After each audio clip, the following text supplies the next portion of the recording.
मैं जब करीबन 60 वर्ष की मेरी जीवन यात्रा को देखता हूँ और मेरे 10 वर्ष की आयु से किशोरावस्था तक की घटनाओं और विचारों पर नजर डालता हूँ, तो मुझे आज दिखता है कि मैं हमेशा से ही किसी चीज की तलाश में था। कोई ऐसी चीज जो धुंधले रूप में मेरे मन में परिभाषित थी, पर जो मेरे स्वभाव की एक विशिष्ट इच्छा का नेतृत्व करती थी। ये चीज जो इतने पहले से मेरे जीवन में इच्छा के रूप में थी, शायद सफल उपलब्धि और निजी शक्ति के इनर सीक्रेट यानी आंतरिक रहस्य की प्रकृति कही जा सकती है। जाने क्यों मैं इस नतीजे पे पहुंचा कि सफलता और निजी शक्ति का कोई आंतरिक रहस्य हो सकता है। एक ऐसा रहस्य जो एक बार जाना जाए तो एक व्यक्ति को किसी भी कार्य में सफल परिणाम प्राप्त करने में सक्षम बना सकता है। मैं नहीं जानता, शायद ये एक अनुमान की अभिव्यक्ति थी या शायद किसी किताब में पढ़े हुए सुझाव का परिणाम था। चाहे कोई भी वजह हो, मैं ये देखता हूँ कि ये सोच मेरे मन में घर कर चुकी थी और इसने मेरे यौवन की संपूर्ण विचारधारा को रंग दिया था। ये बात शीघ्र ही मेरे ध्यान में आने लगी कि कुछ व्यक्तियों में कोई रहस्यमयी शक्ति थी जो उन्हें कार्य करने में सक्षम बनाती थी और उन्हें भीड़ से अलग खड़ा करती थी। मैंने ये भी देखा कि जिन लोगों में ये शक्ति नहीं थी, वो कोई भी सार्थक सफलता प्राप्त नहीं कर पाते थे और भीड़ में ही गुम होकर रह जाते थे। मैंने इस रहस्यमयी शक्ति के बारे में अपने बड़ों से चर्चा की, पर उन्होंने या तो मुझे फटकारा या उत्तर में अपने कंधे झटक दिए। मेरी माँ ने मुझे आश्वासन दिया कि सफलता ईमानदारी और नैतिकता के इनाम के रूप में आती है।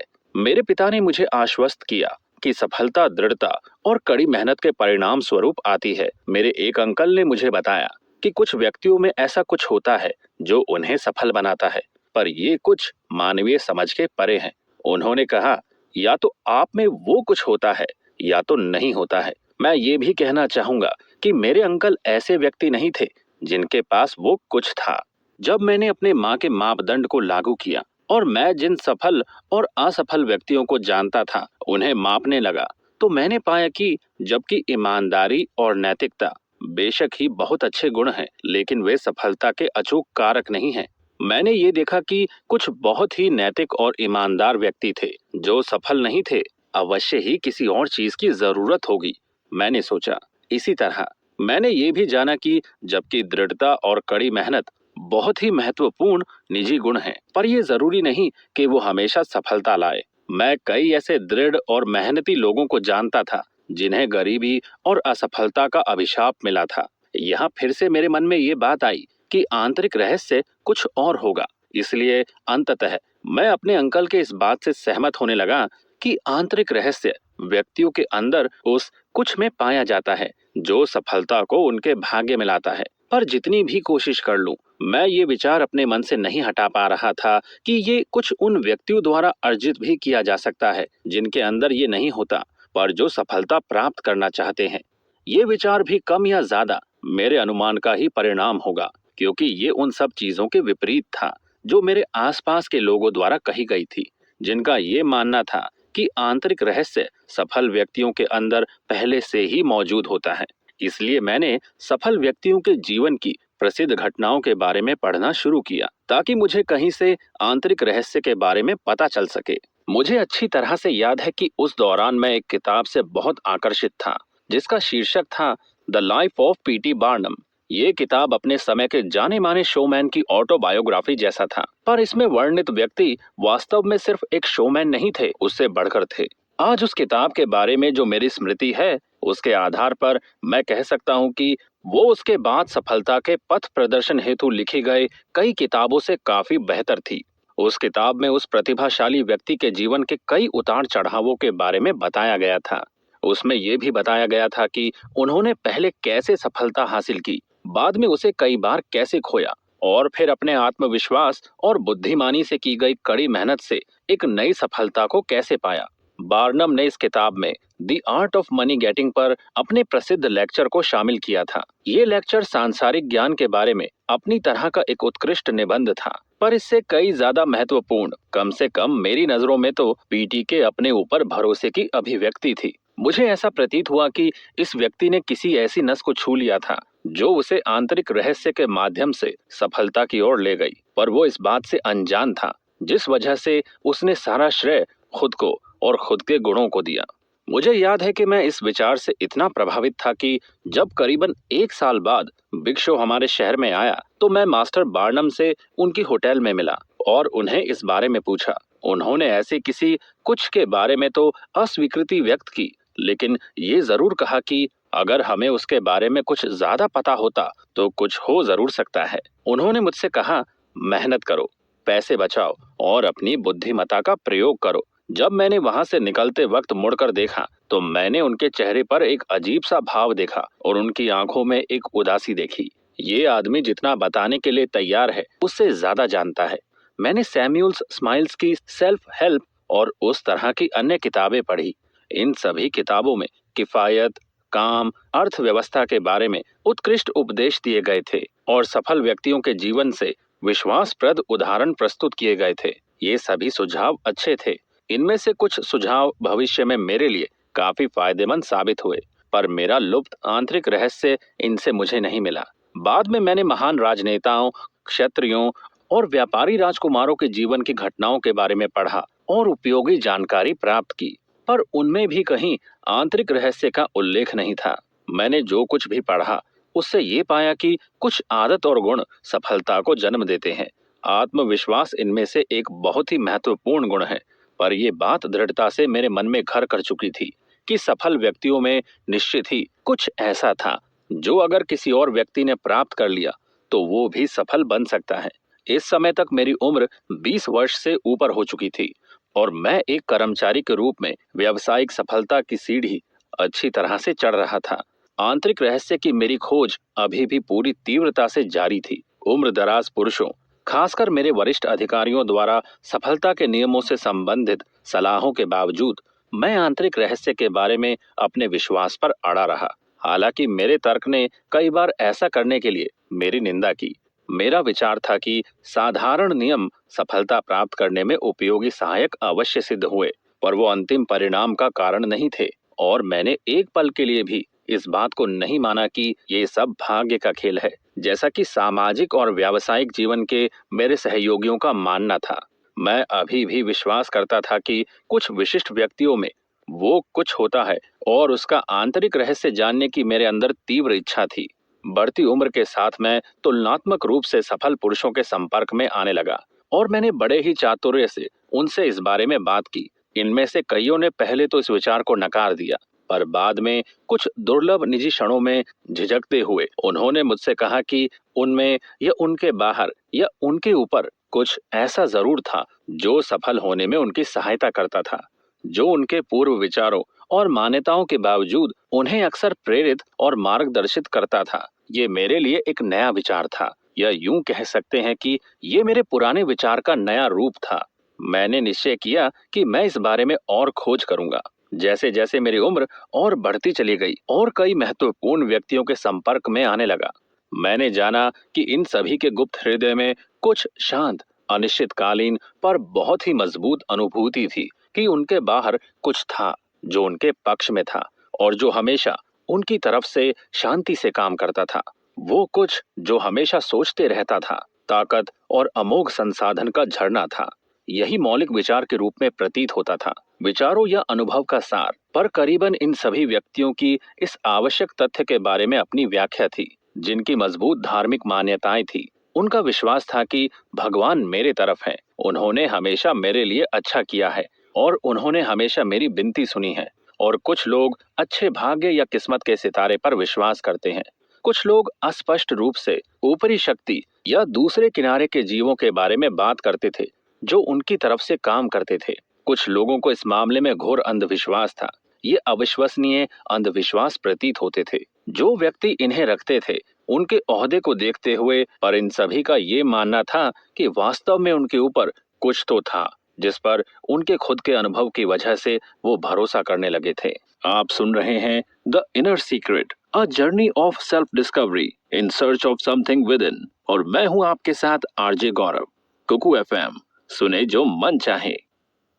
किंतु इन मामलों के बारे में कुछ बातें मेरे मन में छप गई थी, जैसे कि एक व्यक्ति ऊपरी शक्ति पर जितना ज्यादा विश्वास रखता है वो उतना ही ज्यादा उस शक्ति को अपनी सफलता का श्रेय देता है। इस बात से बहुत कम फर्क पड़ता था कि एक व्यक्ति किसी परोपकारी ऊपरी शक्ति को मानता था, चाहे वो विधि का विधान हो, भाग्य हो या एक जादुई आकर्षण हो। अगर उसका विश्वास दृढ़ हो तो वो शक्ति काम करती थी। और तीन, जितनी श्रद्धा और विश्वास वो व्यक्ति उसी ऊपरी शक्ति पर रखता था, उतना ही उसका खुद पर विश्वास बढ़ता था। जब उस व्यक्ति को ये विश्वास होता है कि वह और वो कुछ एक साझेदारी में है, कुछ एक निष्क्रिय साझेदार और व्यक्ति एक सक्रिय साझेदार के रूप में, तो उनकी साझेदारी बहुत ताकतवर बन जाती है और वो व्यक्ति आत्मविश्वास और आत्मनिर्भरता से भर जाता है। ये सभी भगवान मेरी तरफ है इस पुरानी सोच का रूपांतरण थे। इस तथ्य के बावजूद कि इस कुछ पर दृढ़ विश्वास रखने वाले कई लोगों की धारणा में सहायक सुप्रीम बीइंग यानी यानी सर्वोच्च ईश्वर का विचार अनुपस्थित था। मुझे कभी कभी ये विचार आता था कि अगर इनमें से कोई व्यक्ति उस कुछ को एक पुराने पीतल के दरवाजे की घुंडी मानता हो और उस पर उसी तरह विश्वास करता हो जिस तरह और लोग विधि पर या भाग्य पर या मेरे भाग्यशाली सितारे पर करते हैं, तो वो दरवाजे की घुंडी भी उनके लिए काम कर जाएगी। संक्षेप में मैं इस नतीजे पर पहुंचा कि वो कुछ अज्ञात था या शायद अबूझ था, और जिन चीजों, आदर्शों या शब्दों का नियोजन लोग उसे वर्णित करने में करते थे और उन्हें ही उस कुछ के रूप में मानते थे, वो असल में पॉइंट ऑफ कांटेक्ट थे उस उत्कृष्ट वास्तविकता के साथ, जिनके द्वारा व्यक्ति और उस कुछ के बीच एक तरह का संपर्क स्थापित होता था। पर इस विषय के बारे में मेरी सभी अटकलों और सिद्धांतों के बावजूद मुझे ये कभी नहीं लगा कि ये कुछ व्यक्ति के भीतर ही मिल सकता है, ना कि उसके ऊपर या उसके इर्द गिर्द। ये प्रतीत होता है कि मुझमें मानसिक या आध्यात्मिक ब्लाइंड स्पॉट था, जिस वजह से मैं इस अंदर के कुछ को देख नहीं पाया, जो कि सत्य और शक्ति का तत्काल स्रोत है। मुझे पता नहीं कि मैंने इस जरूरी बात को कैसे नजरअंदाज कर दिया। मैंने इसे नजरअंदाज जरूर किया था। मैं उस आदमी की तरह था जिसने कई साल पूरी दुनिया में व्यर्थ में एक विशेष गुप्त धन को खोजा, पर उसे अपने ही घर के आसपास के बगीचे में पाया जब वो वृद्धावस्था में वहां लौटा।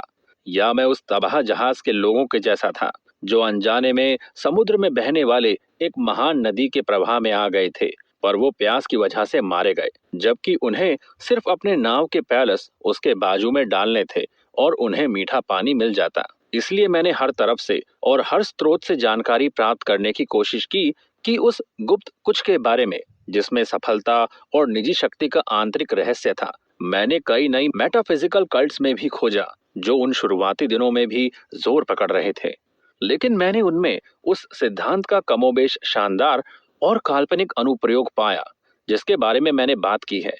उन्होंने परिणाम जरूर प्राप्त किए। उन सभी ने उनके परस्पर विरोधी हठ धर्मिता और सिद्धांतों के बावजूद उन सभी ने दावा किया कि उनके पास आंतरिक रहस्य था और उनके पास वो एकमात्र सत्य था। फिर भी सभी ने लगभग एक ही मात्रा में परिणाम प्राप्त किए। मुझे उल्लेखित दूसरे मामलों की तरह यहाँ भी ये प्रतीत हुआ कि ये लोग प्रतीकों को नियोजित करके कुछ के साथ संपर्क बनाने में कामयाब हुए। वो बस अलग तरह के पीतल के दरवाजे की घुंडी का उपयोग कर रहे थे, ऐसा मुझे लगा। मैं इनमें से कुछ लोगों के तरीकों और मान्यताओं का उपयोग करके अच्छे परिणाम प्राप्त कर सकता था, वैसे ही जैसे मैं उन सफल बिजनेसमैन या महत्वपूर्ण व्यक्तियों के तरीकों और मान्यताओं द्वारा कर सकता था जिनके बारे में मैंने पहले उल्लेख किया है। पर मेरे लिए सिर्फ ये पीतल की घुंडी काफी नहीं थी। मैं सत्य के साथ समझौता नहीं करना चाहता था। मुझे सिर्फ और सिर्फ संपूर्ण सत्य चाहिए था, और उससे कम पर मैं संतुष्ट नहीं होता। मैं अड़ियल और ढीठ था, पर मैं किसी और तरह से कार्य करने में असमर्थ था, और इसलिए मैंने उस कुछ के लिए, आंतरिक रहस्य के लिए अपनी खोज जारी रखी।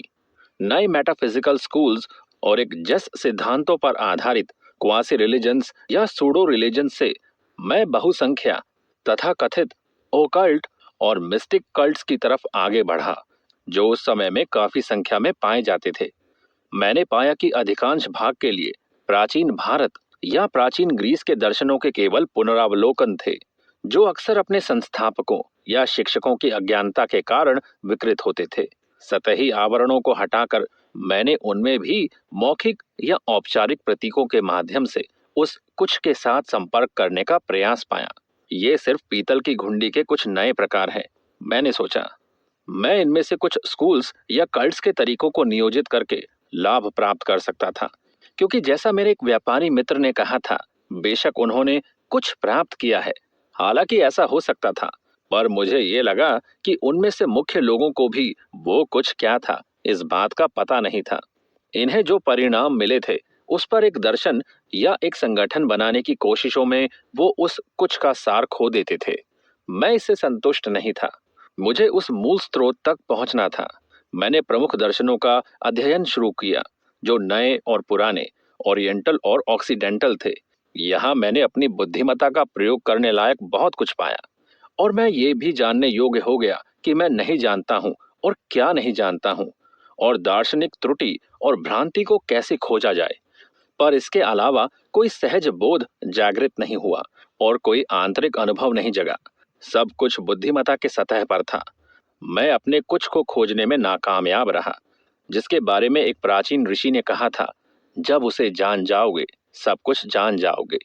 लेकिन मैं और भी आश्वस्त हो गया कि ऐसा कुछ अस्तित्व में था, और वो उस व्यक्ति को मिल सकता है जो जानता हो कि उसे कैसे और कहाँ ढूंढना है। मुझे महसूस होता था कि उसके द्वार खुल सकते हैं यदि कोई सही तरह से खटखटाए। मैंने हर जगह ढूंढा, पर मेरे अंदर नहीं ढूंढा। मैं वो जादुई खटखटाना नहीं जानता था। तथापि उस दौरान, जैसा कि मैं अब देख सकता हूँ, मैं खुद को सत्य के लिए तैयार कर रहा था। उस समय के लिए जब वो मेरे सामने प्रकट होगा। इस पूरे समय काल में मैं उस पथ पर चल रहा था जो मुझे सत्य की ओर ले जा रहा था। मुझे अपनी यात्रा के किसी भी घटना, चरण या अनुभव के बारे में पछतावा नहीं है। जैसे जैसे वर्ष बीत रहे थे और मैं अपनी खोज जारी रख रहा था, मैं अपने भौतिक और सांसारिक कार्यों की उपेक्षा नहीं कर रहा था। मैं अपने पेशे में एक बुद्धिमान और मेहनती कार्यकर्ता के तौर पर जाना जाता था। मैंने सांसारिक ज्ञान के सभी मान्य और परीक्षित नियमों को लागू किया। सफलता के वो सारे नियम जिनकी जगत के व्यावहारिक पुरुषों ने घोषणा की थी। मुझे सामान्य मापदंड के हिसाब से काफी हद तक सफलता मिली थी। मेरे अपने उतार चढ़ाव थे, और मैं प्रसन्नता के साथ कहना चाहूंगा कि हर उतार के बाद एक चढ़ाव आता था। संक्षेप में, मैं लगभग 40 साल का एक औसत रूप से सफल महत्वाकांक्षी व्यक्ति था। पर मेरा मन ये बात जानता था कि मैं असफल हो गया था, क्योंकि मैं ज्यादा से ज्यादा सिर्फ एक औसत रूप से सफल व्यक्ति था। मेरे जैसे हजारों थे, जिनमें से कुछ मुझसे बेहतर थे और कुछ मुझसे कम थे। मैंने ऐसा कुछ भी नहीं किया था जो मेरे अंदर के संभावित शक्तियों के काबिल था। मैं अभी भी भीड़ का हिस्सा था। मैं उससे ज्यादा दूर नहीं हो पाया था, एक या दो कदम से ज्यादा तो बिल्कुल नहीं। मेरे युवा काल के सपने अभी तक पूरे नहीं हुए थे। मेरी गुप्त महत्वाकांक्षाएं अभी तक एक आशा से ज्यादा कुछ बन नहीं पाई थी। जबकि मुझे उचित सफलता के योग्य उदाहरण के रूप में बताया जाता था, और यद्यपि मुझे उच्च लोगों द्वारा पसंद किया जाता था, फिर भी मैं अपने हृदय की गहराइयों में जानता था कि मैं वास्तव में कोई भी सार्थक कार्य नहीं कर पाया था, कि मेरे मानक के अनुसार मैं असफल था। सबसे बुरी बात यह थी कि मैं उस कुछ को ढूंढ नहीं पाया था जो व्यक्तियों के ऊपर या इर्द गिर्द रहता है और उनकी सफलता के प्रेरणा के रूप में काम करता है। मैं आंतरिक रहस्य के अपनी खोज में असफल रहा। इस दौरान मेरे 40 साल की उम्र तक पहुंचने से कुछ समय पहले एक प्रलय ने मुझे घेर लिया। ऐसा प्रतीत हो रहा था कि मैं एक दुर्भावनापूर्ण नियति का शिकार हो गया था, और मैं व्यंगात्मक अलौकिक शक्तियों की दया पर था। भौतिक दुनिया में मुझे जो भी प्रिय था, वो सब मुझसे हिमस्खलन जैसी घटनाओं की एक श्रृंखला की वजह से छिन गया था। स्पष्ट रूप से मेरे नियंत्रण से परे परिस्थितियों के कारण घटनाओं की एक श्रृंखला शुरू हो गई थी, जो जब मेरे हितों के क्षेत्र में पहुंची तो एक बवंडर की शक्ति और विनाशकारी गति प्राप्त कर चुकी थी। ये सब असंभव घटनाओं की तरह लग रहा था। सभी परिस्थितियां मेरे विनाश के लिए साजिश करते हुए प्रतीत हो रही थी। मेरे व्यापार की संभावनाएं बर्बाद हो गई। मेरे निवेश का सफाया हो गया। मेरी सामाजिक और व्यावसायिक प्रतिष्ठा नष्ट हो गई। मेरा व्यवसाय दूसरे हाथों में चला गया। काफी निराधार और अन्यायपूर्ण आरोपों के कारण, जो कि परिस्थिति जन्य साक्ष्य की लगभग शैतानी श्रृंखला द्वारा समर्थित प्रतीत होता है, मेरा अच्छा नाम लगभग खो गया था, और मेरे व्यवसाय और सामाजिक सहयोगियों का सम्मान गंभीर रूप से खतरे में पड़ गया था। मेरा परिवार मुझसे दूर हो गया था। मेरे बच्चों को लगा कि मैंने उनका अपमान किया है।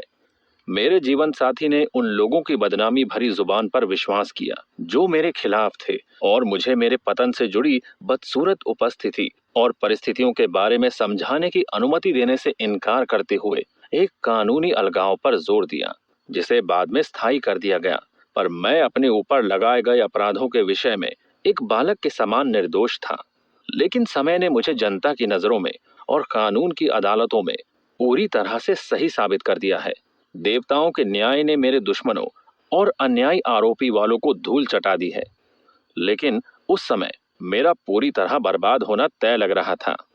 तनाव के कारण मेरा स्वास्थ्य टूट गया और मैं कुछ समय के लिए मानसिक और शारीरिक रूप से क्षतिग्रस्त हो गया और मैं कुछ समय के लिए मानसिक और शारीरिक रूप से क्षतिग्रस्त हो गया।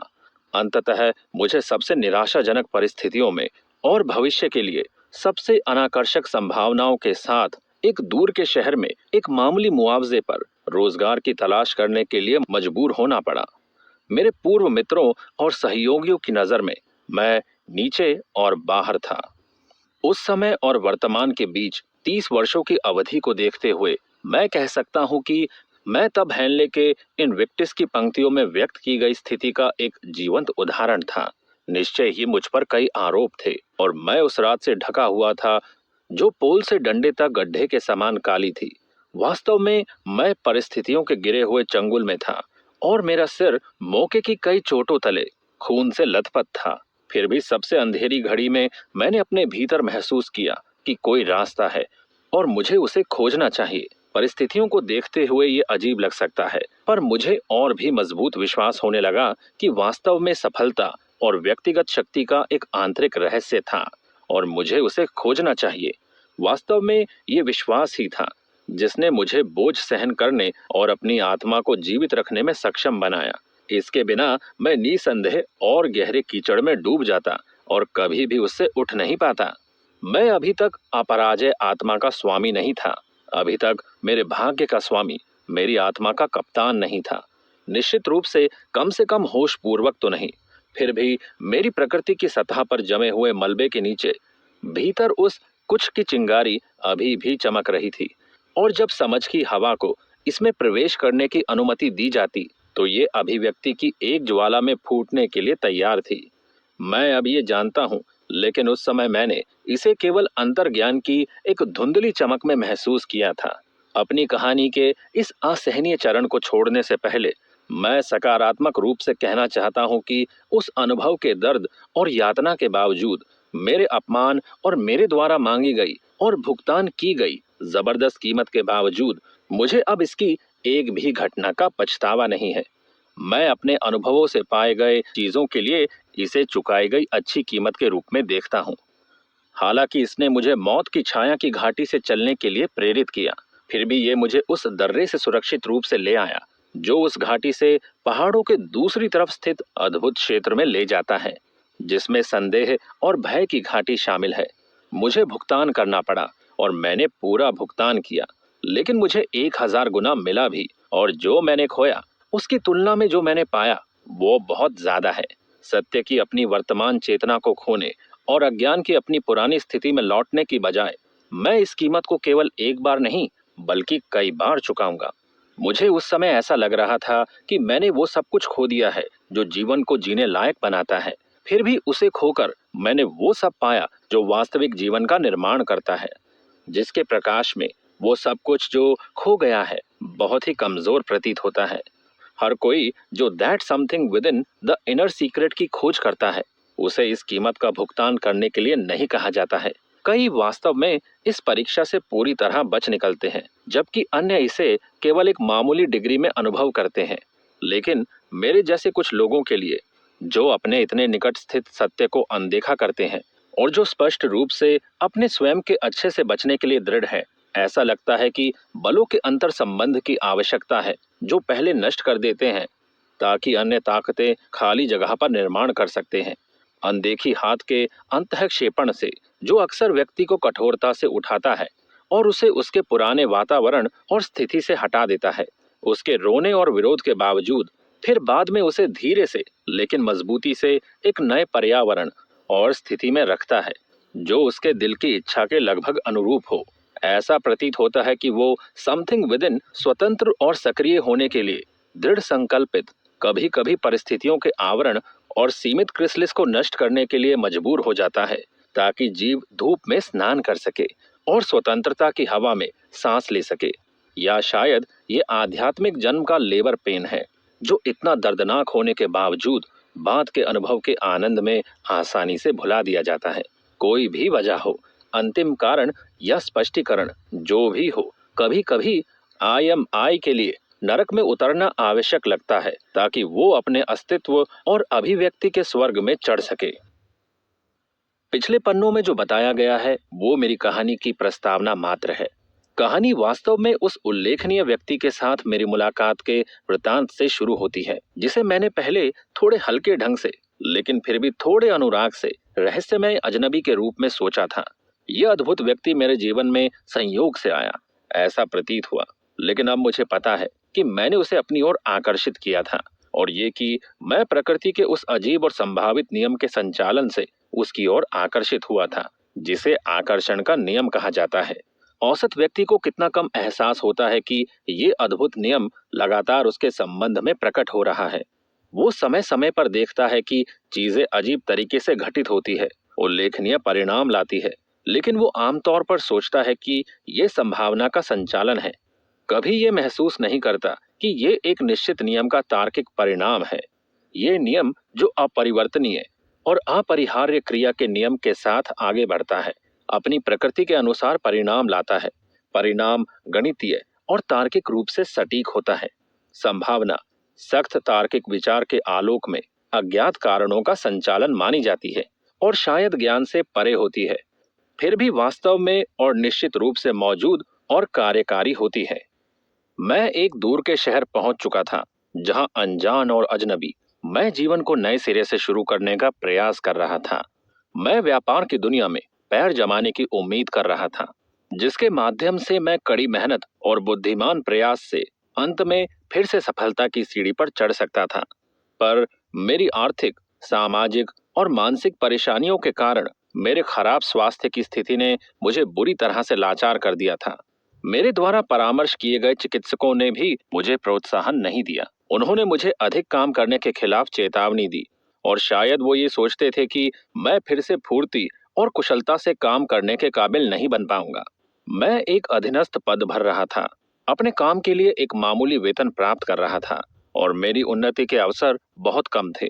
व्यवसाय की दुनिया में मेरी पिछली स्थिति की स्मृति ने मेरे गले में एक बोझ के रूप में काम किया, न कि एक उत्साहजनक कारक के रूप में। अक्सर मैं जल्दबाजी में कार्रवाई करने के लिए ललचाता था जिससे ये सब समाप्त हो जाता, क्योंकि कई बार लड़ाई लगभग निराशाजनक लगती थी। हालात मेरे खिलाफ थे।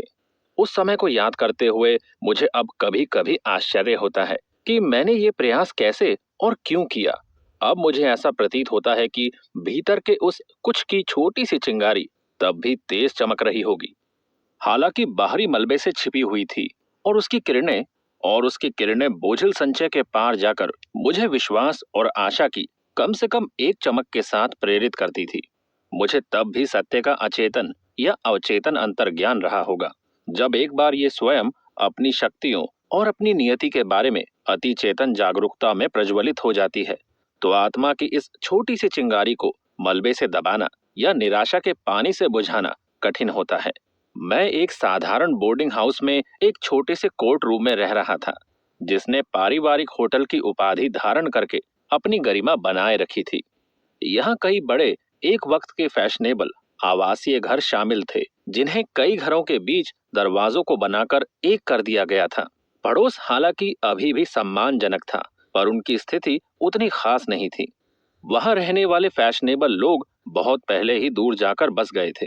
होटल का पूरा वातावरण ही हैज बीन जैसा था, यहाँ तक कि इसके बड़े और थोड़े शानदार स्वीट्स में रहने वाले लोग भी एक समय में बेहतर चीजों के अभ्यस्त थे। मैं यहाँ कुछ महीनों से रह रहा था जब मैंने पहली बार उस रहस्यमयी अजनबी का उल्लेख सुना जिसके बारे में मैंने पहले बताया है। एक शाम मैं तहखाने में धूम्रपान कक्ष और पुरुषों के विश्राम स्थल में बैठा था, जो उस स्थान की सबसे लोकप्रिय विशेषताओं में से एक था और जो वास्तव में काफी आरामदायक था।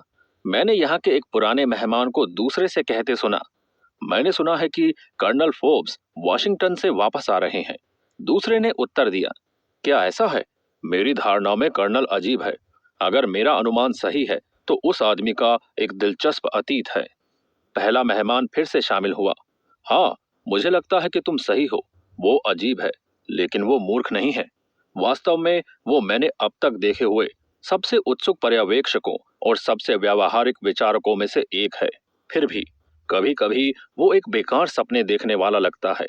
मुझे आश्चर्य नहीं होगा अगर वो अपने समय में कोई महत्वपूर्ण रहा होगा, लेकिन भारत की तेज धूप और जलवायु ने उसे छुआ होगा और कुछ मामलों में थोड़ा अलग बना दिया होगा। हाँ, दूसरे ने कहा, लेकिन एक बार जब घर का एक साथी किसी लेखक पर छींटाकशी कर रहा था जिसे वो एक फकीर कहता था, तो कर्नल ने काफी बल और गंभीरता से कहा, एक व्यावहारिक फकीर एक ऐसा आदमी है जिसका सम्मान किया जाना चाहिए। वो एक सपने देखने वाला है जिसने अपने सपने को साकार करने का तरीका खोज लिया है और जो अपने आदर्शों को साकार करने में सक्षम है। तब से मैंने कभी कभी सोचा है कि कर्नल खुद एक व्यावहारिक फकीर है। हालांकि मुझे निश्चित रूप से पता नहीं कि ये क्या है, पर यकीनन ही वो मूर्ख नहीं है और मुझे ये सुनकर आश्चर्य नहीं होगा कि वो अपने समय में कोई महत्वपूर्ण व्यक्ति था और अगर उसका मन हो तो वो कुछ दिलचस्प किस्से बता सकता है। लेकिन हम उसे अपने बारे में या अपने अतीत के बारे में या अपने आज के बारे में भी बात कराने में सक्षम नहीं रहे हैं। हाँ, पहले वक्ता ने कहा, जब अपने बारे में बात करने का समय आता है तो वो एक जड़ बन जाता है। हालांकि वो बाकी चीजों के बारे में खुल के बात करता है, फिर भी वो एक अंग्रेज है और उस प्रकार के अंग्रेज अपने बारे में ज्यादा बात नहीं करते। इसके अलावा वो कई वर्षों तक भारत में रहा है। मैं समझता हूँ ये अक्सर पुरुषों को मितभाषी बनाता है। कम से कम ऐसा मैंने सुना है। मैंने एक महिला को एक बार ये कहते सुना कि कर्नल ने उसे मैरियन क्रॉफर्ड के मिस्टर आइजैक की याद दिला दी। उसे सुनने वाले एक व्यक्ति ने कहा कि उसके विचार उसी दिशा में चल रहे थे। केवल उसके दिमाग में कर्नल किपलिंग की कहानी किम के लुर्गन साहिब जैसा था। मैंने दोनों कहानियां नहीं पढ़ी है, इसलिए मैं नहीं जानता कि वो क्या कह रहे थे। लेकिन मेरा मानना है कि एक अच्छा लेखक जो कर्नल से उनके पिछले जीवन के कुछ तथ्यों को जान सकता है, वो उनका उपयोग करके एक रोमांचक कहानी बना सकता है। क्या ये उपन्यास के लिए एक अच्छा शीर्षक नहीं होगा? Colonel Forbes of Shimla. और दोनों इस सुझाव पर हंस पड़े। इस चर्चा में मैंने जो सुना उसमें मेरी दिलचस्पी थी। मैंने उन दो आदमियों से और बाद में घर के अन्य लोगों से इस व्यक्ति के बारे में पूछताछ की, जो बातचीत का इतना दिलचस्प विषय साबित हुआ था। उनसे मुझे पता चला कि कर्नल फॉर्ब्स एक सेवानिवृत्त अंग्रेजी सेना अधिकारी थे जिन्होंने भारत में कई वर्षों तक सेवा की थी। वे अपनी सेवा के आखिरी वर्षों के दौरान और सेवानिवृत्ति के बाद शिमला में रह रहे थे। वो अब कुछ अज्ञात प्रकृति के निजी व्यवसाय के मामलों के लिए अमेरिका का दौरा कर रहे थे और जल्द ही पहले इंग्लैंड और बाद में शिमला लौटने का इरादा रखते थे। उन्हें शांत रुचि का एक बहुत ही सुसंस्कृत परिष्कृत व्यक्ति कहा जाता था और माना जाता था कि अर्थव्यवस्था के सामान्य कारणों या सीमित साधनों के बजाय अधिक दिखावे के घरों के लिए उनकी अरुचि के कारण इस होटल को अपने प्रवास के स्थान के रूप में उन्होंने चुना था। जिन लोगों से मैंने परामर्श किया वे सभी उन्हें पसंद करते थे और उनका सम्मान करते थे, लेकिन उन सभी को वो कुछ अलग, अजीब और थोड़े विचित्र लगते थे। हालांकि जैसे कि पुराने अतिथि ने उल्लेख किया था, वे मूर्ख बिल्कुल नहीं थे। सभी इस बात से भी सहमत थे कि वो बहुत कुछ जानते हैं, लेकिन आप उनसे उस बारे में बात नहीं करवा सकते। जाहिर है कि वो एक बहुत ही रोचक व्यक्तित्व है, मैंने सोचा। लगभग 10 दिन बाद कर्नल फॉर्ब्स को मैंने पहली बार देखा। मैं धूम्रपान कक्ष में अन्य लोगों के साथ बैठा था। तभी दरवाजा खुला और कर्नल ने प्रवेश किया। मैं पहले से ही जागरूक था कि मैं एक उल्लेखनीय व्यक्ति की उपस्थिति में हूँ और मुझे स्पष्ट रूप से पता था कि उनके पास वो अचूक, हालांकि अपरिभाषित विशेषता थी जिसे व्यक्तिगत वातावरण के रूप में जाना जाता है। अर्थात जब वो एक कमरे में प्रवेश करते हैं तो आपको महसूस होता है कि वो मौजूद हैं। इसके अलावा उस स्थान के सामान्य मानसिक वातावरण में परिवर्तन महसूस होता है। मैंने देखा है कि धूम्रपान कक्ष में उनके प्रवेश के बाद बातचीत का स्वर बेहतर के लिए बदल गया और मानसिक वातावरण स्पष्ट और स्वच्छ हो गया। ये उनकी ओर से किसी भी स्पष्ट प्रयास के बिना और किसी की तरफ से उनको खुश करने के बिना किसी सचेत इच्छा के हुआ। उन्होंने कमरे के कंपन बदले थे, बस इतना था।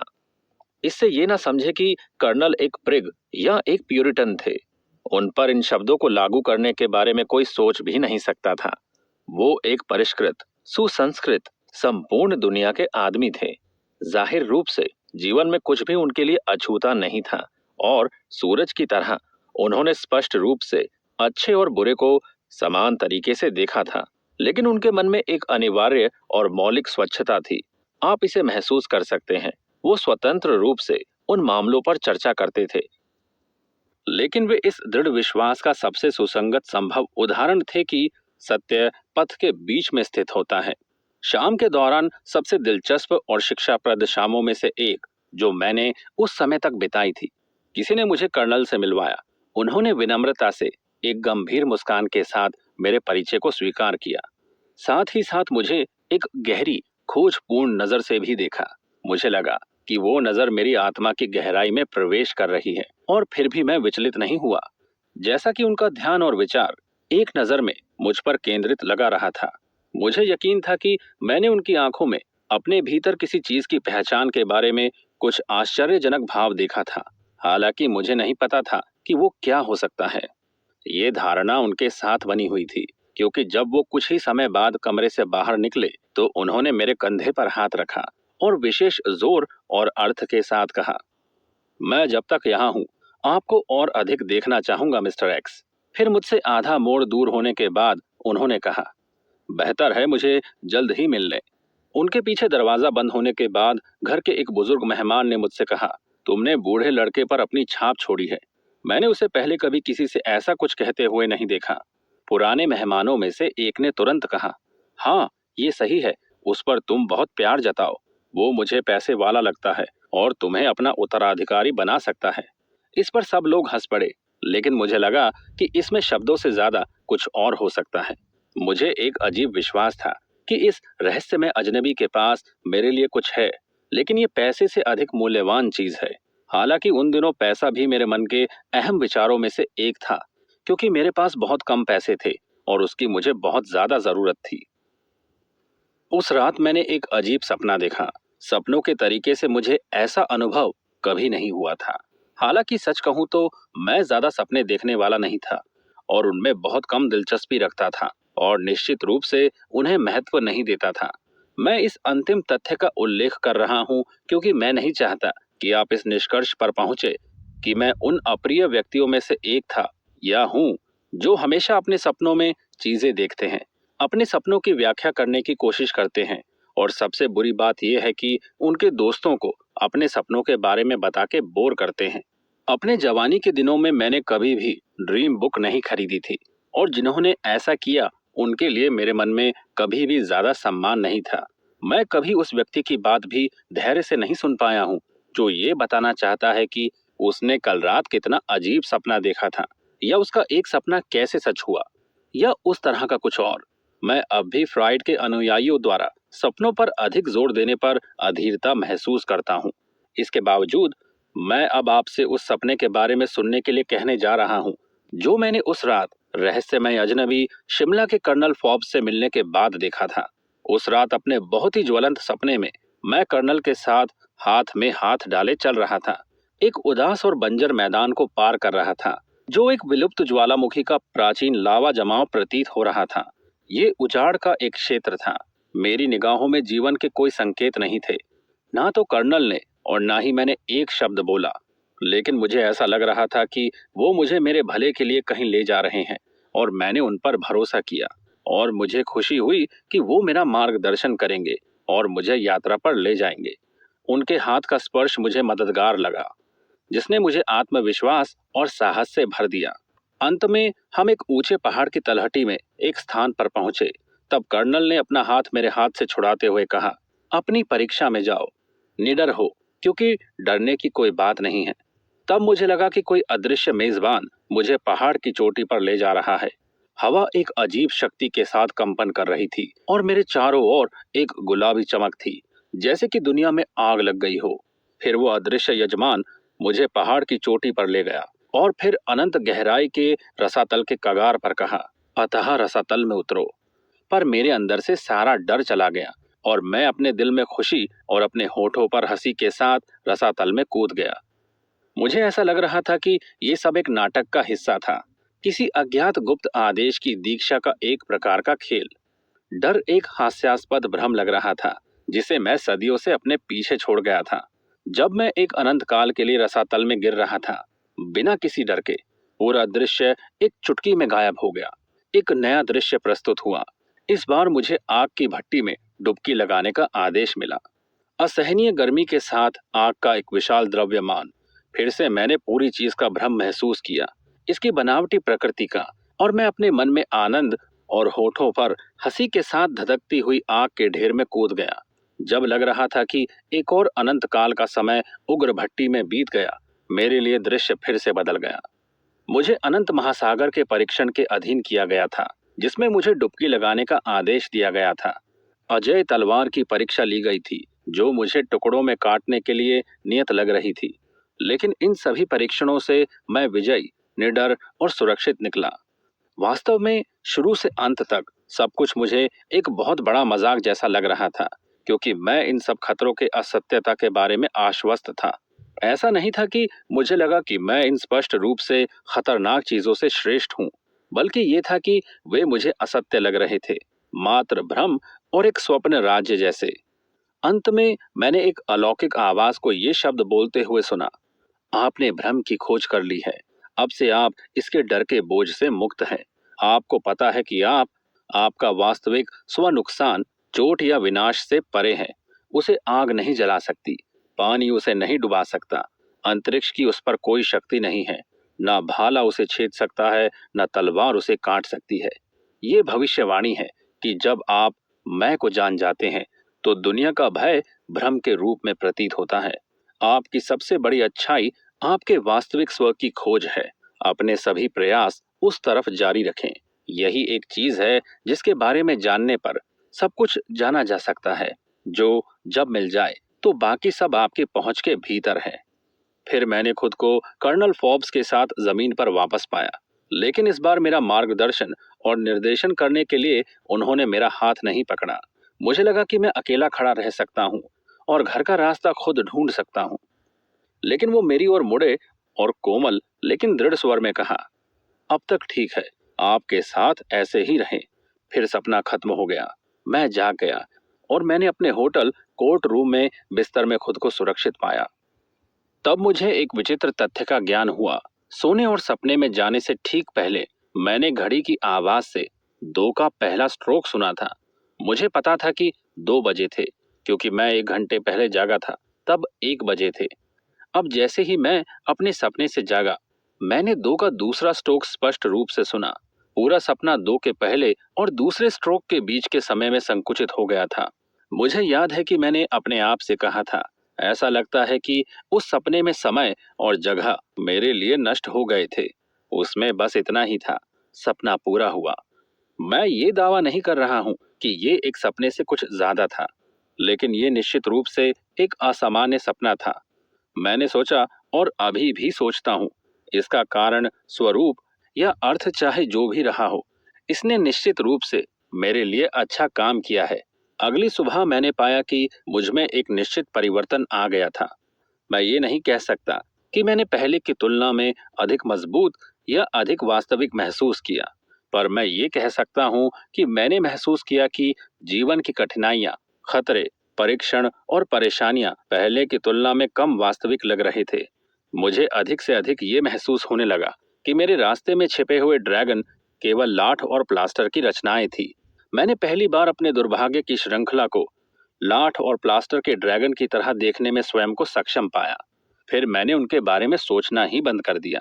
अंत में मुझे अदृश्य मेजबान की सलाह याद आई, मेरे वास्तविक स्व को खोजने की सलाह। मैंने इस पर तुरंत कार्रवाई करने का फैसला किया। मैंने कर्नल फोर्ब्स के उनसे मिलने के निमंत्रण को स्वीकार करने का निश्चय किया और उसी रात मैंने खुद को उनके स्वीट का दरवाजा खटखटाते हुए पाया। जैसे ही मैंने दरवाजा खटखटाया, मुझे ये शब्द याद आए, खटखटाओ तो तुम्हारे लिए खोला जाएगा, मांगो और तुम पाओगे। मैंने सही दस्तक देने की ठानी।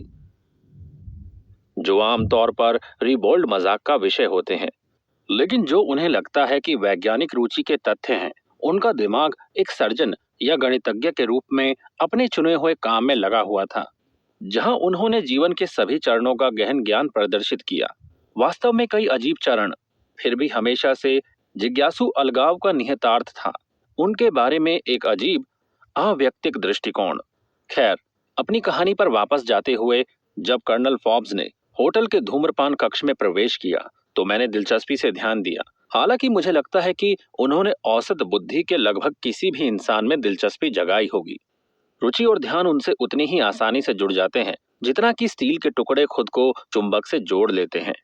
उन्होंने ध्यान देने की कोई मांग नहीं की, क्योंकि वो बहुत ही विनम्र थे और उनमें कोई पोज या स्ट्रट नहीं था। उनकी उपस्थिति चिल्लाती नहीं थी, यह मैं हूं, कोई महत्वपूर्ण, मुझे देखो, ऐसा कुछ नहीं था। मैं आपको विश्वास दिलाता हूं, लेकिन शांत दृढ़ स्वर में उनकी उपस्थिति कहती थी, मैं यहाँ हूं, एक सच्चा जीव, एक व्यक्ति। उनका व्यक्तित्व विनीत था। उनकी व्यक्तिगतता ध्यान आकर्षित करने वाली और रुचि जगाने वाली थी। मुझे विश्वास है कि आप इन दो संबंधित शब्दों, व्यक्तित्व और व्यक्तिगतता के बीच का अंतर समझेंगे, क्योंकि ये महत्वपूर्ण है। व्यक्तित्व ज्यादा से ज्यादा मनुष्य के बाहरी पहलू से संबंधित है। व्यक्तिगतता उसके आंतरिक पहलू से संबंधित है। व्यक्तित्व व्यक्ति द्वारा पहने जाने वाले वस्त्र हैं। व्यक्तिगतता वह है जो व्यक्ति के अंदर होती है। व्यक्तित्व मैं की अभिव्यक्ति है। व्यक्तिगतता मरे आंतरिक तत्व की अभिव्यक्ति है। कर्नल फॉब्स 60 साल की उम्र के लग रहे थे। उनके बाल घने, मात्रा में प्रचुर और लोहे के भूरे रंग के थे। वो लंबे, पतले, मांसल और कड़े थे, चौड़े कंधों और पूरी छाती के साथ। उनके हाथ और पैर लंबे थे, हालांकि शरीर के अनुपात में इतनी अच्छी तरह से कि उनकी लंबाई विशेष रूप से ध्यान देने योग्य नहीं थी। उनकी त्वचा मूल रूप से गोरी थी, लेकिन अब एक गर्म देश के सूरज के संपर्क में रहने के कारण गहरे भूरे रंग की हो गई थी। उनका माथा ऊंचा और चौड़ा था। उनकी ठुड्डी दृढ़ और चौड़ी थी, फिर भी आक्रामक रूप से नहीं। उनका मुंह स्पष्ट रूप से दृढ़ था, हालांकि आंशिक रूप से मूंछों से छुपा हुआ था। वो अच्छी तरह से तैयार थे, इतनी अच्छी तरह से कि वास्तव में कोई पहली नजर में इसके बारे में सोचता ही नहीं था। उनके कपड़ों के रंग, कट या बनावट में कोई त्रुटि नहीं थी। मुझे अब याद है कि मेरी रुचि और ध्यान विशेष रूप से उनकी सामान्य उपस्थिति की दो विशेष मुखाकृतियों से आकर्षित हुए थे। उनकी शक्तिशाली रूप से भेदने वाली आंखें और कमरे में प्रवेश करते ही उनकी कुछ हद तक निश्चित रूप से अस्पष्ट मुस्कान। अब उनके बारे में सोचते वक्त मेरी स्मृति मेरे लिए उन आंखों की और उस मुस्कान की तस्वीर लाती है, क्योंकि बाद में मैं उन दोनों को अच्छी तरह से जानने लगा और हर वक्त उनमें एक नई रुचि देखने लगा। यहाँ तक कि उनकी यादगार जीवंत आवाज से भी ज्यादा मेरी याददाश्त में उनकी अद्भुत आंखें और अजीब मुस्कान छपे हुए है। इस अच्छे और महान व्यक्ति के बाहरी रूप की इन विशेषताओं ने मेरी रुचि और ध्यान को सबसे पहले आकर्षित किया, जिनके साथ मेरे जुड़ाव के दौरान उस रुचि और ध्यान को सबसे अधिक मजबूती से रखा गया था और जो अब भी मेरी याद में सबसे मजबूत है। उनकी आंखें एक स्पष्ट नीले भूरे रंग की थी और उनमें गहराई या दूरी का वो गुण था जो किसी को सबसे साफ पानी से भरे गहरे कुएं में झांकने की याद दिलाता था, या पहाड़ की चोटी से स्पष्ट गहरे नीले गर्मियों के आकाश को देखने की याद दिलाता था। उन्होंने महारत का संकेत दिया, दूसरों की इच्छा की तुलना में अपने स्वयं के शारीरिक और मानसिक स्वभाव पर महारत का। हालांकि वो आखिरी शक्ति भी थी जो पृष्ठभूमि में छिपी हुई थी। उन्होंने सत्ता का संकेत दिया, अधीनस्थ मनुष्य की तुलना में प्रकृति की शक्तियों पर, भीतर और बाहर दोनों स्थानों में। उन्होंने ज्ञान का संकेत दिया, न केवल पुस्तकों में निहित ज्ञान, बल्कि पुरुषों के दिलों और आत्माओं का ज्ञान और प्रकृति के रहस्यों का ज्ञान भी। ऐसा लगता था कि वे आंखें किसी की आत्मा के अंतरमतम रहस्यों को पढ़ने और जानने में सक्षम है, लेकिन किसी ने इसका विरोध नहीं किया, क्योंकि ये पढ़ना एक मित्रता का कार्य लगता था। उनकी नजरों से शांति मिलती थी, न कि भय या अशांति। उनका मुंह दृढ़ था, घूसर मूछों से अच्छी तरह से ढका हुआ था और उनके कोनों पर एक छोटी सी मुस्कान आते वक्त एक चाल आती थी जिसे केवल विस्टफुल शब्द द्वारा व्यक्त किया जा सकता है। हालांकि ये वो और उससे अधिक था।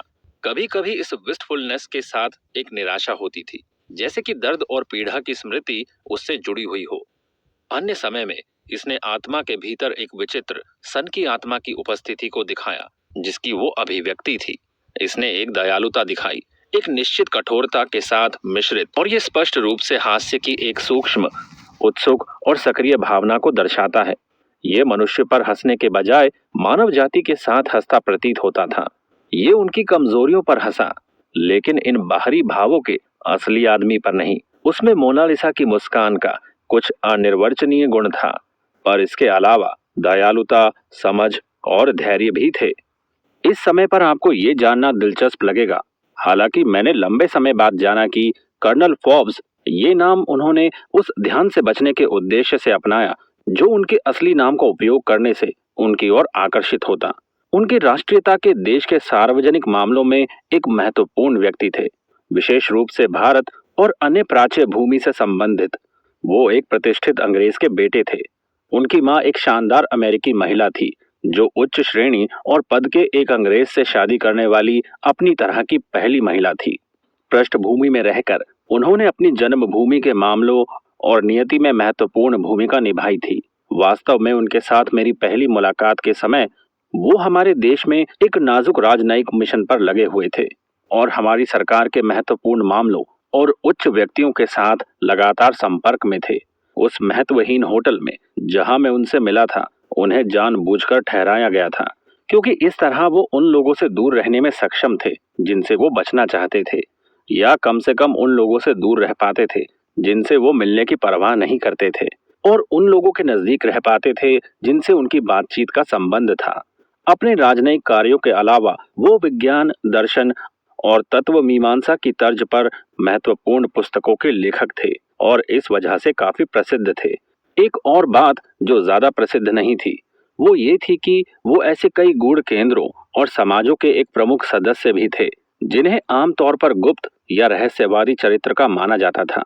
ये समाज गंभीर रूप से काम करते थे और उन सस्ते समाजों जैसे नहीं थे जो व्यावसायिक रूप में चलाए जाते हैं और जिनका मुख्य उद्देश्य महत्वाकांक्षी नेताओं की उन्नति प्रतीत होता है। वो मैंसरी में बहुत ऊपर दर्जे पर भी थे और उनके गुड पहलुओं से अच्छी तरह से वाकिफ थे।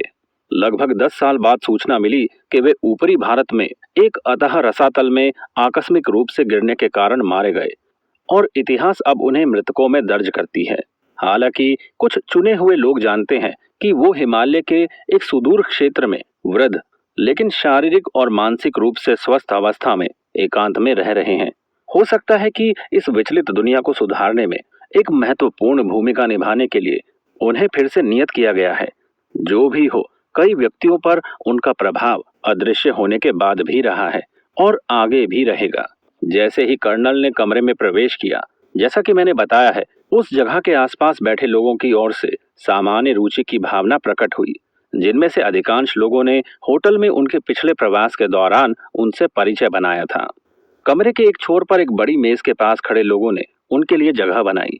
ये जगह वहां के नियमित मेहमानों का पसंदीदा सभा स्थल था। कमरे के अन्य हिस्सों को नए मेहमानों के लिए छोड़ दिया गया था। बाद में मैंने देखा कि वो जहां भी मौजूद होते, उनके लिए हमेशा बीच में जगह बनाई जाती। हालांकि उनके लहजे में ऐसा कुछ भी नहीं था जो इस इच्छा को इंगित करता हो कि उन्हें सभा के एक महत्वपूर्ण सदस्य के रूप में पहचाना जाना चाहिए। बातचीत फिर से शुरू हुई, लेकिन जैसा कि मैंने पहले कहा, उसकी कुछ अधिक उच्च और व्यापक दायरे में साफ और स्पष्ट अभिव्यक्ति हुई। मैंने देखा कि कर्नल जल्द ही सभी चर्चाओं और तर्कों का केंद्र बन गए। हालांकि उनके तरीके या भाषण में आत्मकथन या हठधर्मिता का कोई निशान नहीं था, पर चर्चा का जो भी विषय हो, वो अंतिम और निर्णायक शब्द बोल रहे थे। ऐसा इसलिए क्योंकि उनके पास गैर आवश्यक कारकों और तत्वों को दूर करने और विचाराधीन मामले के दो विरोधी मौलिक प्रस्तावों को स्पष्ट रूप से सामने रखने का असामान्य उपहार था। इन विपरीत या विरोधी विचारों के बीच वो जल्द ही सामंजस्य स्थापित करने में कामयाब रहे थे। इसका परिणाम ये हुआ कि हमेशा गोल्डन मीन या बैलेंस्ड टूथ दिखाई देता था, एक ही सामान्य सत्य के विभिन्न पक्ष। सत्य स्वयं विपरीत जोड़ी के सामंजस्य का परिणाम है।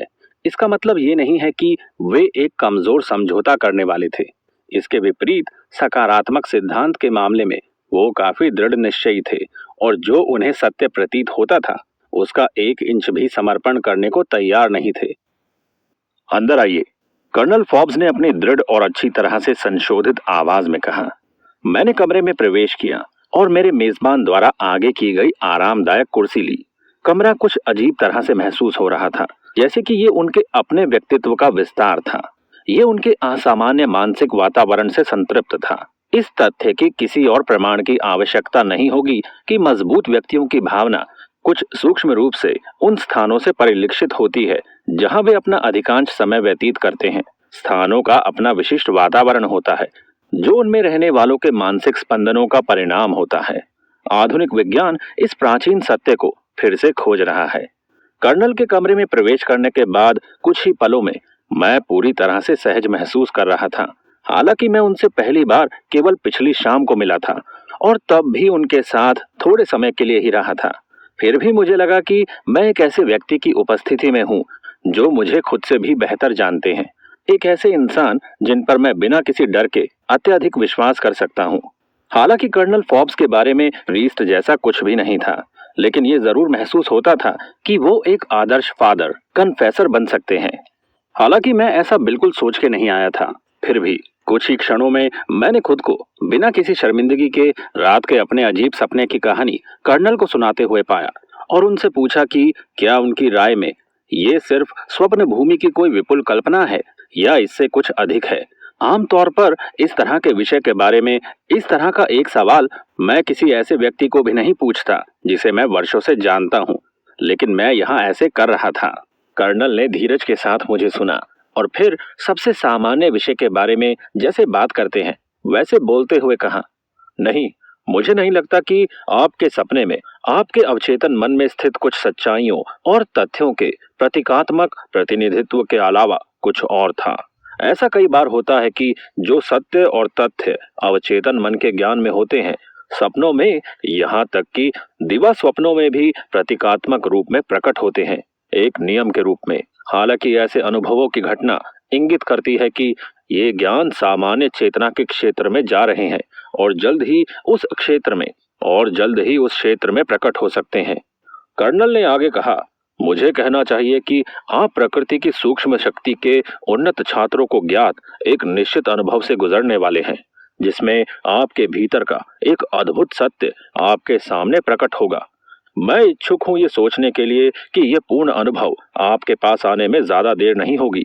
जब ये आता है तो आप व्यावहारिक रूप से इस पृथ्वी तल पर सचेत अस्तित्व के एक नए चरण में प्रवेश करेंगे और आप बाद में कभी भी पहले जैसे नहीं होंगे।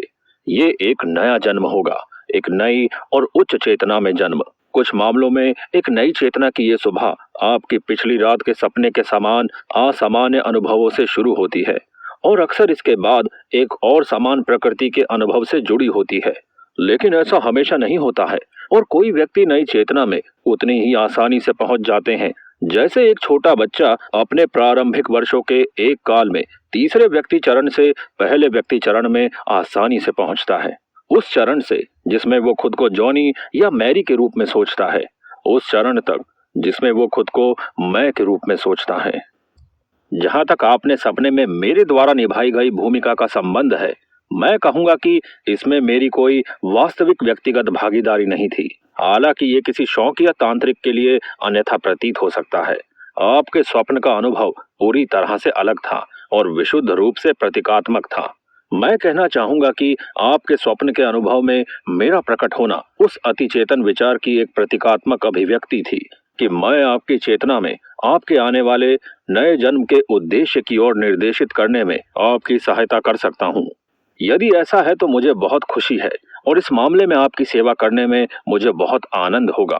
स्वयं की अजेयता या मैं के बारे में जो बयान आपने अपने अनुभव के समापन पर सुना था, मुझे लगता है कि ये प्राचीन प्राच्य संतों के इसी तरह के वचन का अचेतन स्मरण था जिसके साथ मैं काफी परिचित हूँ और जो आपने शायद पहले कहीं पढ़ा होगा।